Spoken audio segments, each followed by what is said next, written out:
ఆ సినిమాలో త్రివిక్రమ్ రాసిన డైలాగ్ ఒకటి ఉంటది యాదుందా?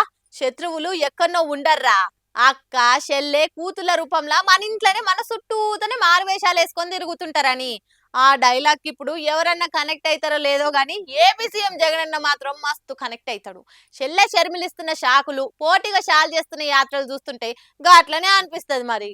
జగనన్న వదిలిన బాణాన్ని అనుకుంటా అన్నను కుర్చీ మీద కూసుండబెడతందుకు పోయిన ఎలక్షన్లల్లా ఎండ వానాన్ని చూడకుండా తిప్పలు పడ్డ చెల్లె షర్మిలక్క కట్ చేస్తే ఈ ఎలక్షన్ టైం కు జగనన్న గుండెలో గుచ్చుకునే బాణం లెక్క మారి హస్తం పార్టీ హస్తాలకు అధికారాన్ని తెప్పించేతందుకు దానిలాడుతుందిగా. ఒక దిక్కు ఏపీ పిసిసి చీఫ్ గా బిజీగా ఉండుకుంటేనే ఇంకో దిక్కు కడప ఎంపీ క్యాండిడేట్ గా బరాబర్ బర్లకు దుంకి ప్రచారంలో జోరు పెంచింది. ఇలా వైఎస్ఆర్ జిల్లా బద్వేలున్న ఆమగంపల్లికెళ్లి బస్సు యాత్ర షురూ చేసి ప్రచారం పండుగకి కొబ్బరికాయ కొట్టింది. ఏ రోజు ఏ ఊర్లకు పోవాలి, ఏ జాగలో ఏం మాట్లాడాలి, ఎవరిని ఏ తీర్లు అరుచుకోవాలి అన్ని ఫుల్ ప్రిపేర్ అయి ఉందట షర్మిల. 6వ తారీఖు నాడు కడప, 7 నాడు మైదుకూరు, 8 తారీఖు కమలాపురం, 10 తారీఖు పులివెందుల, 11న జమ్మలమడుగు, 13న ప్రొద్దుటూరు ప్రచారం చేసి పబ్లిక్ లో కాంగ్రెస్ ప్రతార వెంచే పనిలో ముంగటేసుకుందట. ఇక నిన్నయాలిన వస్తున్న కొత్త ముచ్చట ఏందంటే షర్మిల తోటి సునీత కూడా ప్రచారంలో కలిసి నడుస్తుందట. ఇద్దరు కూడా జగనన్న గురించి జనాలకు చెప్పి వైసీపీకి ఓటయ్యకురి అని 1కి 10 సార్లు చెప్పే ప్లాన్లు ఉన్నారట.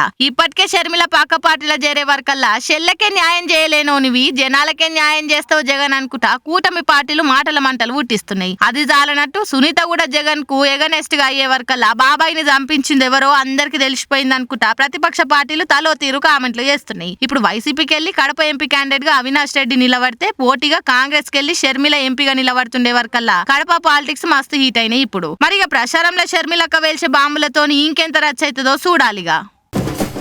ఒక్కోపారి ట్రాఫిక్ లేసే శలాన్ల కథ చూస్తే నవ్వాలో ఏడవాలో సుత అర్థం కాదు.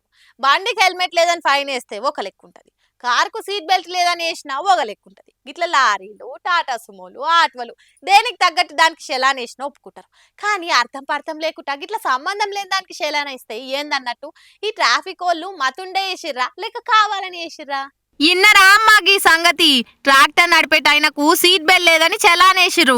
ఎంత ఇడ్డూరం చూసిర్రా. ఇప్పటిదాకొచ్చిన చలాన్లల్లా గిదే గమ్మత్ కథ చూస్తున్నాం. ట్రాక్టర్ నడిపేట ఆయనకు సీట్ బెల్ట్ లేదని ఫైన్ వేసుడేంది? భద్రాద్రి కొత్తగూడెంలో అయింది ఈ ఇచ్చంత్రాల ముచ్చట. బూర్గంపాడు మండలం సోంపల్లిలుండే మూల నాగిరెడ్డి అనే గీ అన్న ఎప్పట్లెక్కని ఇసుక ర్యాంప్ల నుంచి ట్రాక్టర్ల ఇసుక నింపుకొని పోతున్నాడు. అయితే ట్రాఫిక్ వాళ్ళు అన్న సీట్ బెల్ట్ పెట్టుకోలే అని చలానేసిరు. ఇక ఈయన ఫోన్ కు మెసేజ్ రాగానే ఏం చేయాలో అర్థం కాక ముక్కు మీద ఏలేసుకుండట. అసలు ట్రాక్టర్ కు సీట్ బెల్ట్ ఉండుడేంది సార్ అని కుయ్యో మొర్రో అని ఎంత మొత్తుకున్నా ఏం లేదట. ఇంకా మీరికెళ్ళి స్టీరింగ్ ఉన్న ప్రతి బండికి సీట్ బెల్ట్ ఉండాలన్నది మోటార్ వెహికల్ యాక్ట్ రూల్ అని సోళ్ళు చెప్తున్నారు. భద్రాద్రి కొత్తగూడెం జిల్లా పాల్వంచ రూరల్ ఎస్ఐ గారు మాకు ఫైన్ వేయడం జరిగింది. Tractor seat belt లేదనేసి.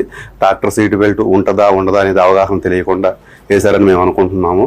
మేము షోరూమ్కి ఫోన్ చేసి అడగంగా షోరూమ్ వాళ్ళు ట్రాక్టర్ సీట్ బెల్ట్ ఉండదని చెప్పారు. ఇట్లా అయితే కాదని ఇక జరిగిన కథ అంతా సోషల్ మీడియాలో ఎక్కించేసరికి ట్రాఫిక్ వాళ్ళ ఏషాల మీద తీరుగా తిట్టి వస్తున్నారు నెటిజన్లు. అసలు ఈ ట్రాఫిక్ పోలీసులేనా, చదివే డ్యూటీ చేస్తురా లేక లంచం ఇచ్చి డ్యూటీ చేస్తురా? ఏనన్నా ట్రాక్టర్ కు సీట్ బెల్ట్ ఉంటదా? మాకంటే ఎక్కువ మీకే రూల్స్ తెలుస్తాయి, మళ్ళీ ఇంకా రూల్స్ మాట్లాడుతుర్రా. మీరెట్లా ట్రాఫిక్ డిపార్ట్మెంట్ లా చేస్తుర్రు అనుకుంటా గరం అవుతుర్రు. మళ్ళీ వీళ్ళు కావాలనే గిట్లా చేసిర్రా లేక ఆగమాగం పరిశాన్లా చేసిర్రో ఇంకా తెలిసిరాలే.